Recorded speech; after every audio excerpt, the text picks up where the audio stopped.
I mean, really deep. Because somewhere along the way, we learned that pretending keeps the peace. And that's not true. It's actually keeping us bound. So today, we're going to literally uproot those roots. Okay? Listen, girl, we did not wake up being fake. We were taught to be fake. Somewhere along the way, we were trained to hide the real you. We were trained to shrink back, right? To smile, to keep surviving. And we now today, as adults, we call that strength.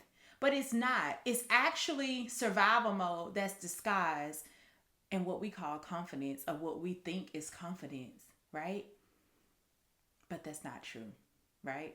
So this conversation is not about judging or blaming our parents. It's actually about us identifying the pattern, because what we don't expose, we tend to repeat. Y'all ready? Let's go.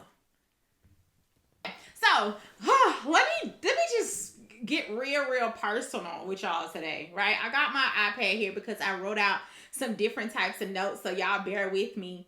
I want to talk about the roots of conditioning. I want to talk about some of the ways that we were conditioned and how that conditioning is still showing up today. And the importance of this part is to identify what those things are, so that we are not projecting those same behaviors on our children. Right? And like I said before, this conversation is not about us judging or blaming our parents or those individuals that raised us or cultivated our upbringing. It's about us recognizing the pattern so that we can expose it. Because if we can't expose it, we're going to tend to repeat it. So not only do we want to expose it, we want to make sure that we're coming up with ways to literally change our behavior, change our habits, change those disciplines and routines, so that we can literally be the best versions of ourselves, but most importantly, showing up in our most authentic form, because our most authentic form, right, is our original design. And that is what we're called to do. God is calling us to literally be authentic so we can show up in his original design for us. And so many times, because of the ways that we were brought up, because of the things that we now believe, right, it is hindering us from operating in that most authentic form. Why? Because we're counterfeits. But we're casting that down. We're uprooting that today. So the very first thing is, go with me back to the 80s, right? I'm an 80s baby, right? The very first condition is don't tell what's going on in this house, right? But we were taught to literally protect the image, not integrity, right? So now today we suffer in silence because vulnerability to us feels like betrayal. Right? Y'all walk with me. We were taught to protect our family's image, even if it cost us our own healing. And now today, guess what? We are afraid of therapy, because that's like telling an outsider what's going on in our house, and that's not healthy, right? Right? So we have to literally be able to make sure that we are cultivating a space for our children to be able to share their feelings, right? To be able to share how they're feeling, share the good or the bad, share the things that they're struggling with, right? So, and make therapy a maintenance, make therapy a thing that we do, right? Therapy is not just for when things get bad, but it's also should be operated as a maintenance. All right. The second thing, when someone offers you something, you say no. Let's take, for instance, you go over your family member's house, or you go over your parents' friend's house, and they just out of courtesy ask you, do you want something to eat? Do you want to go in the pantry to get a snack? Listen, we are like, our parents are like, no, because we don't want nobody to think we didn't feed y'all, right? So we say no. It sounded polite, right? But it programmed pride. It deposited pride in us, right? We learned to reject help, right? Even when we needed it, right? Oh my God. And now we equate asking for help weakness. Think about it. Think about it. So you don't know how to receive, right? Because you were always raised to refuse, right? So you don't know how to receive love. You don't know how to receive help. You don't know how to identify when someone is literally just have good intentions to be able to help you, right? or to just be nice to you and buy you something or offer you something because we were raised to refuse. Let's keep going. When people ask how you're doing, you automatically say you're fine. That became our default lie. Literally, that was the default lie. When people say you're fine, you when asked, you say I'm good. Yeah, I'm good. Right? We learn to say I'm fine while dying on the inside. We learn to say I'm fine when we actually needed it. We needed someone to reach out. We needed someone to talk to. We needed that safe place, right? Some of us, we could not talk about different things with our parents. And so people could sense that something was going on, whether good or bad, right? And yeah, no, we're fine. Even as adults, you be drowning, you be dying, you need help, you need to cry out. It's like, I'm fine. And then we equate that to faith, but it's not. We were trained to make other people comfortable even when we were breaking. So it's just the fact that if somebody hurt our feelings, or if somebody literally said, well, did that hurt you? Or are you good? No, I'm fine. Either way, I'm fine. Instead of actually speaking up, instead of using the space to be a safe place to get you through, or just being able to have the confidence to tell that person that they harmed you, right?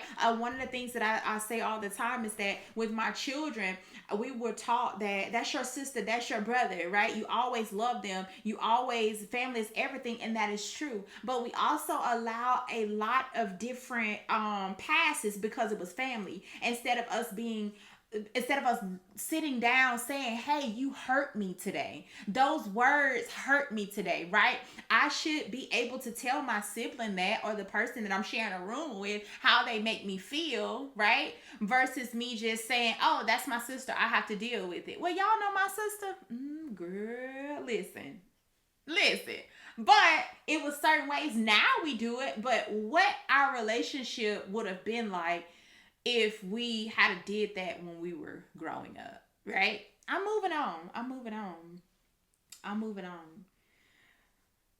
One of the things that the conditions that I can say is never asking for help. And this one ran very deep for me, right? Because we were conditioned to carry everything alone, right? To figure it out because no one was coming to save us. Have you ever heard of, listen, if I don't do it, it's not going to get done. If I don't do it, it's not going to get done. Well, now we struggle with trust. We struggle with collaborating with other people. Now we even struggle for allowing God to take over and to literally provide for us and to do things for us, right? We stopped asking for help because we were trained to equate that with helplessness.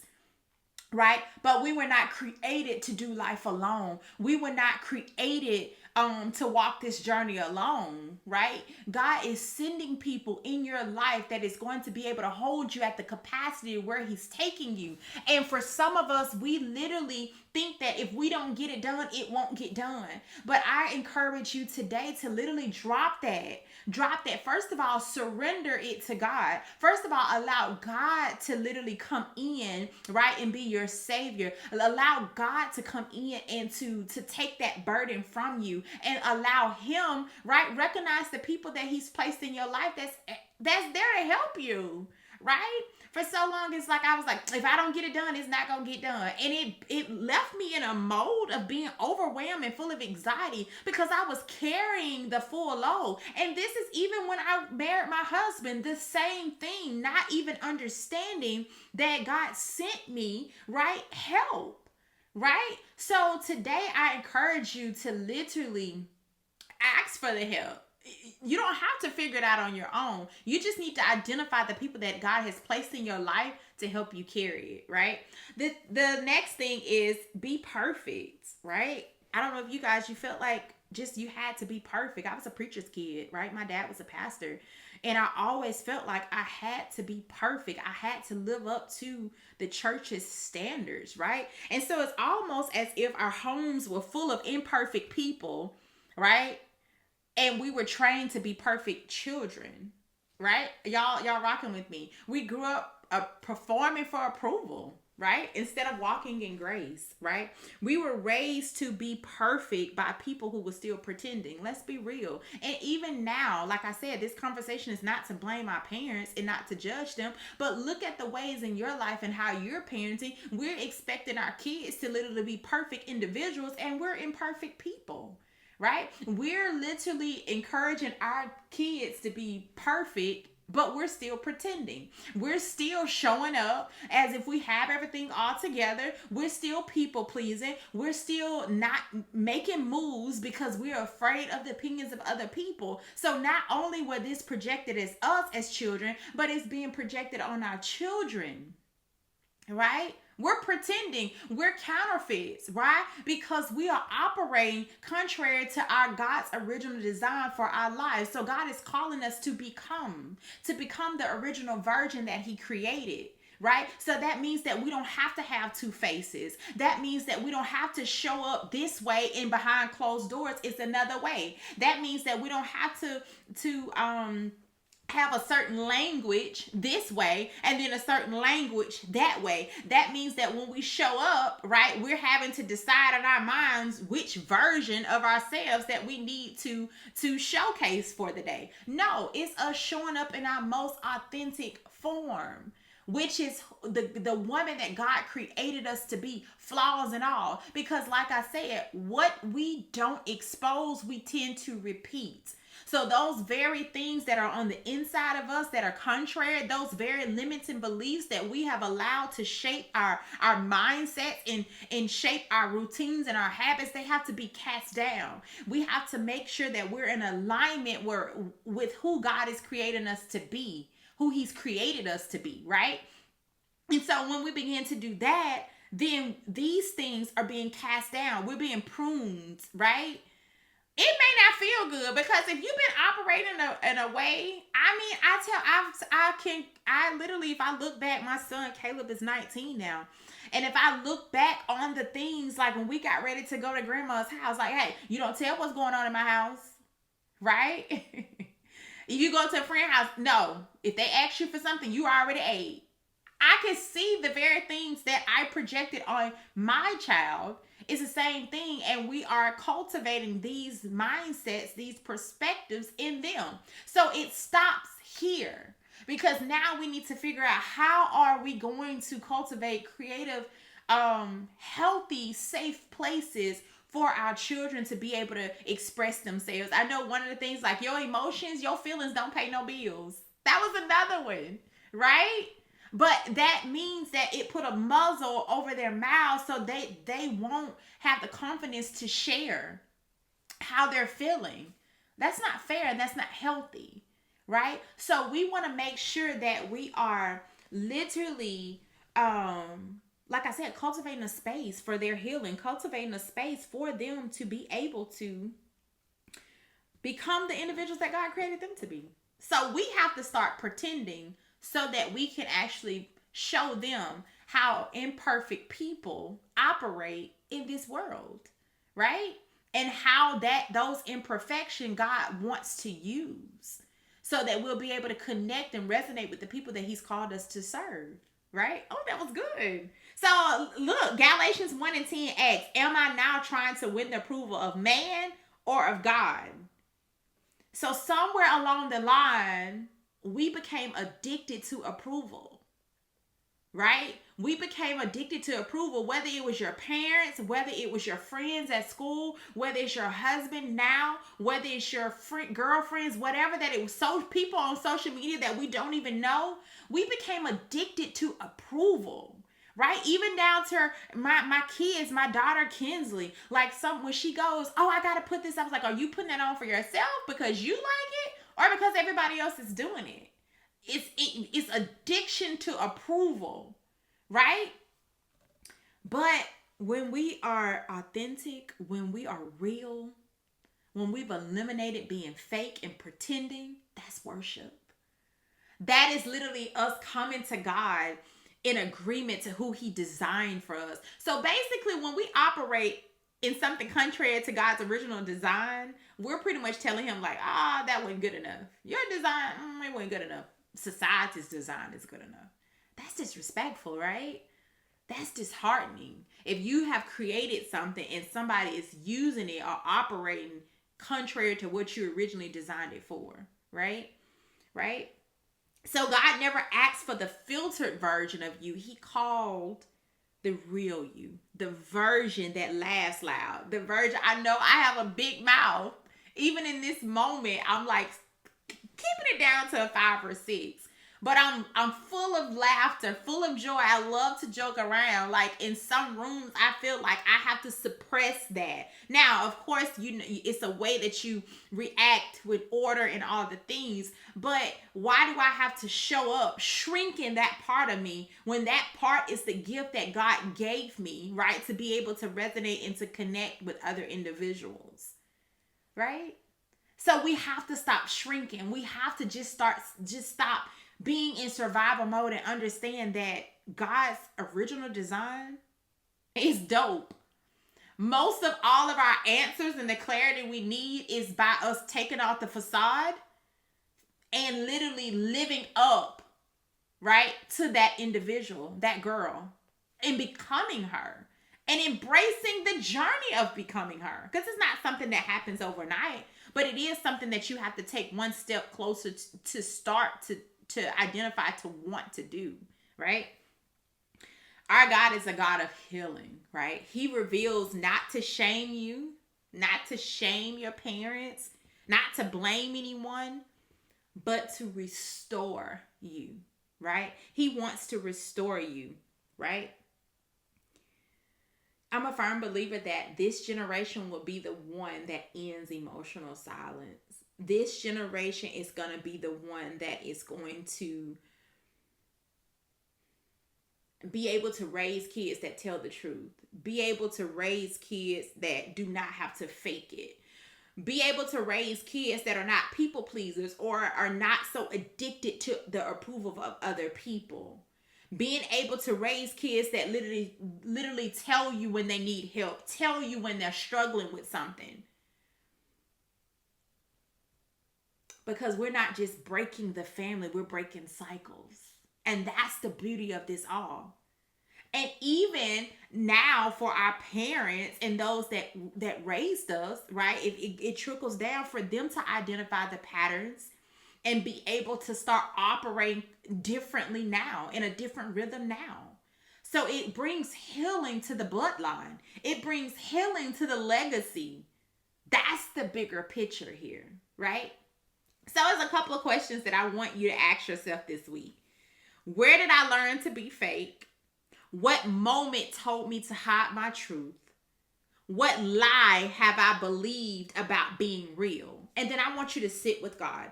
I want you to pull out a fresh journal. I want you to begin to reflect and evaluate these very moments and allow Holy Spirit to lead you to those particular moments, right? And then I want you to begin to start praying over it. Start praying over it, right?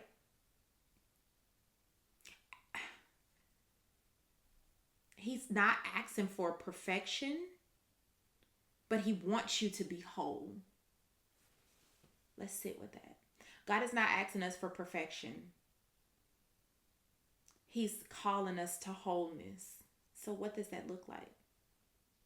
Right? It's time for us to take the mask off. It's time for us to walk in our most authentic forms. It's time for us to become her, right? So this isn't about shame. It's actually about surrender, right? It's about being in a different pursuit of God and allowing him to show you those things, right? Because those actions somehow turned into limiting beliefs, and those limiting beliefs turned into how you move and how you're not operating in your full potential. And so now you can be able to bridge the gaps of where you are and where you desire to be and what's holding you back from getting there, right? You haven't gone too far to rediscover. You just need to figure out what's been conditioning you, right? And so if this message spoke to you, do the work, right? Do the work. Share this message. Comment below and let me know what parts triggered the most. Because like I said before, we didn't just wake up being fake. We were taught to be fake. And now is the time for us to begin the journey of becoming God's original design, becoming the woman God created, and going out and operate in the calling and the assignment, doing what God told you to do, saying what God told you to say, and serving those people He called you to serve. Until we chat again, stay focused and keep pushing. I love you. Bye.